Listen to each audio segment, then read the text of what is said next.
പച്ചക്കറി കൃഷിയിൽ 100 മേനി വിളവുമായി കാസർഗോഡ് ആയമ്പാറ കാനത്തുങ്കാലിലെ ബാലകൃഷ്ണൻ. 5 ഏക്കറോളം സ്ഥലത്താണ് ബാലകൃഷ്ണൻ പച്ചപ്പിന്റെ പുതുവസന്തം തീർക്കുന്നത്. മികച്ച കർഷകനുള്ള സംസ്ഥാന സർക്കാരിന്റെ പുരസ്കാരം ഉൾപ്പെടെ നിരവധി അംഗീകാരങ്ങൾ കരസ്ഥമാക്കിയ ബാലകൃഷ്ണന്റെ കൃഷിയിടം കുട്ടി കർഷകർക്കും വിദ്യാർത്ഥികൾക്കും പാഠശാല കൂടിയാണ്.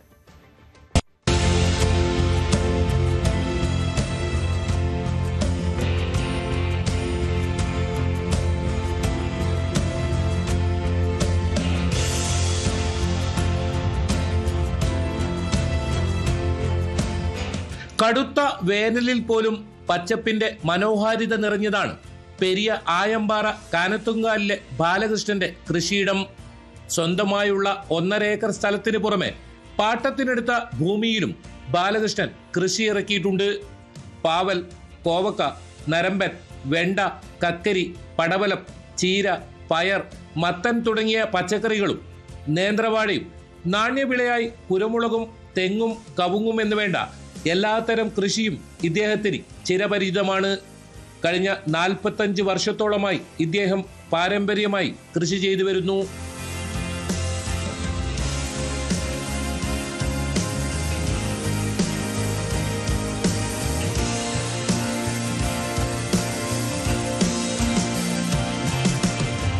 ഒരു 45 വർഷത്തിലധികമായി പച്ചക്കറി കൃഷിയിൽ തുടങ്ങിയത്. എൻ്റെ കുടുംബ പാരമ്പര്യമാണ്. എൻ്റെ അച്ഛനും വലിയൊരു കൃഷിക്കാരനാണ്, ഇപ്പോൾ അറിയപ്പെടുന്ന ഒരു കൃഷിക്കാരനാണ്.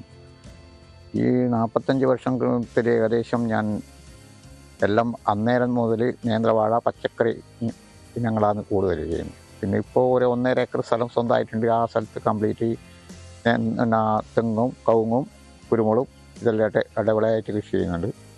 അതുകൂടാതെ ഇപ്പോൾ എനിക്ക് ഈ പച്ചക്കറി കൃഷി ചെയ്തതിന് ശേഷം 2 ജില്ലാ അവാർഡും ഒരു ഹരിതകീർത്തി അവാർഡും കിട്ടിയിട്ടുണ്ട്. ഇനിയും ഇപ്പോൾ മുംബൈയിലെന്ന് പറഞ്ഞാൽ ഒരു 4 ഏക്കർ 5 ഏക്കർ സ്ഥലത്തെല്ലാം കൃഷി ചെയ്യും. ഇപ്പോൾ പിന്നെ കുറച്ച് വയസ്സായില്ല, 68 വയസ്സായി. ഈ 68-ാം വയസ്സിലും ഞാനും എൻ്റെ ഭാര്യയും നന്നായിട്ട് ഞങ്ങൾ 2 പേരും കൂടി, പിന്നെ പോരെങ്കിൽ പണിക്കാരുണ്ട്, 2 സ്ഥിരം പണിക്കാരായിട്ടുണ്ട്, അവരും കൂട്ടിയിട്ട് ഇപ്പോഴും അതേ രീതിയിൽ തന്നെ ഞങ്ങൾ കൃഷി ചെയ്യുന്നുണ്ട്. പെരിയ ഗവൺമെന്റ് ഹൈസ്കൂളിലെ വിദ്യാഭ്യാസത്തിന് ശേഷം കൃഷി തന്നെയായിരുന്നു ബാലകൃഷ്ണന്റെ പ്രധാന ജീവിതചര്യയും ജീവിതോപാധിയും. സഹായത്തിനായി ഭാര്യ എം നിർമ്മലയും കൂട്ടിനുണ്ട്. പൂർണ്ണമായും ജൈവ രീതിയിലുള്ള കൃഷിയായതിനാൽ ആവശ്യക്കാരും ഏറെയാണ്. സംസ്ഥാന ഹരിതകീർത്തി പുരസ്കാരം ഉൾപ്പെടെ നിരവധി അംഗീകാരങ്ങളും ബാലകൃഷ്ണനെ തേടിയെത്തിയിട്ടുണ്ട്. വിദ്യാർത്ഥികൾക്കും കുട്ടി കർഷകർക്കും ആവശ്യമായ കാർഷിക പാഠങ്ങളും ബാലകൃഷ്ണൻ നൽകി വരുന്നുണ്ട്.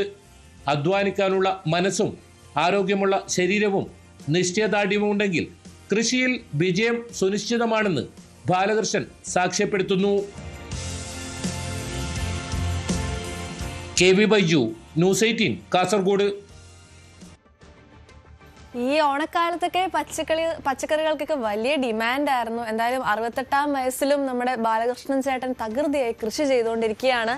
എന്താ അല്ലേ അവിടെ ഇല്ലാത്ത പാവയ്ക്കയും കോവയ്ക്കയും വെണ്ടയ്ക്കയും പയറും മുളകും അങ്ങനെ ഇല്ലാത്തതായിട്ട് ഒന്നുമില്ല ആ ഒരു 1.5 ഏക്കർ സ്ഥലത്ത്. കൂടുതൽ വാർത്തകൾക്ക് news 18 Keralam YouTube channel subscribe ചെയ്യുക.